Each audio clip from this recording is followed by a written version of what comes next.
శివలింగ వితరణ శ్రవణ్ కుమార్ గారు హైదరాబాద్.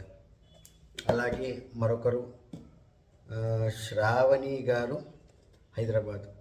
వీరికి శివలింగ వితరణ నర్మదా బాణలింగం. ఇలాగా బాణం సపరేట్గా, పానవట్టం సపరేట్గా ఉంటుంది. ఇలా ఇందులో పానవట్టంలో పెట్టుకొని అభిషేకం మొదలు పెట్టుకోవచ్చు అన్నమాట. ఇలాగా ఎవరైనా సరే నిత్యం అభిషేకం చేసుకోవాలన్న సంకల్పం ఉంటే మా నంబర్కు కాల్ చేయండి.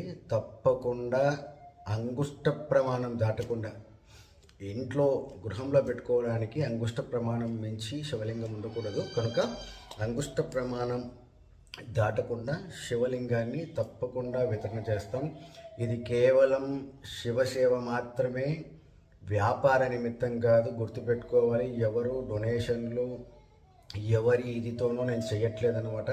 కేవలం పరమేశ్వరుని మీద ఉన్న ప్రేమతో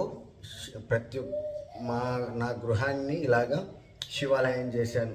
మీరు కూడా ఇలా శివలింగాలు వితరణ చేస్తే ప్రతిరోజు నిత్యం అభిషేకం ఆరాధన చేసుకొని మీ గృహాన్ని కూడా శివాలయం చేసి శివుని కృపకు పాత్రలు అవుతారన్న ఆ మంచి సంకల్పంతోనే ఈ శివలింగ సేవా కార్యక్రమాన్ని వితరణ చేస్తున్నాను అన్నమాట.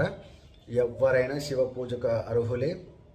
తప్పకుండా మీరు శివారాధన చేయాలని సంకల్పం అనిపిస్తే వెంటనే తెలియచేయండి. తప్పకుండా పరమేశ్వరుని ఇలాగా బాణలింగ రూపంలోనూ, స్ఫటికలింగ రూపంలోనూ, మరకత శివలింగ రూపంలోనూ తప్పకుండా వితరణ చేసేకు మేము సిద్ధంగా ఉన్నాము.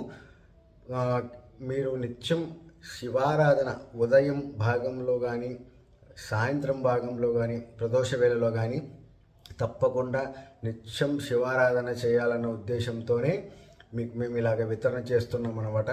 మీరు ఈ కార్యక్రమంలో ఎటువంటి మీరు రుసుము చెల్లించాల్సిన పని లేదు. కొరియర్ ఛార్జెస్ అంట, శివలింగానికి ఇంత డబ్బు అని ఎక్కడ కూడా లేదు. మేము ప్రాధాన్యత ప్రతి గృహాన్ని శివాలయం చేయాలన్న సంకల్పంతో మాత్రమే ఈ కార్యక్రమాన్ని చేస్తున్నాం అన్నమాట. కనుక ఎవరైనా సరే ఈ రోజు నుంచే ఈ శివలింగాలు చూసి నేను కూడా అభిషేకం చేసుకుంటాను స్వామివారికి, నేను కూడా అర్చన చేసుకుంటానంటే వెంటనే మాకు మా నంబర్లకు కాల్ చేయండి. మీ పోస్టల్ వివరాలు మాకు పంపించండి. తప్పకుండా మేము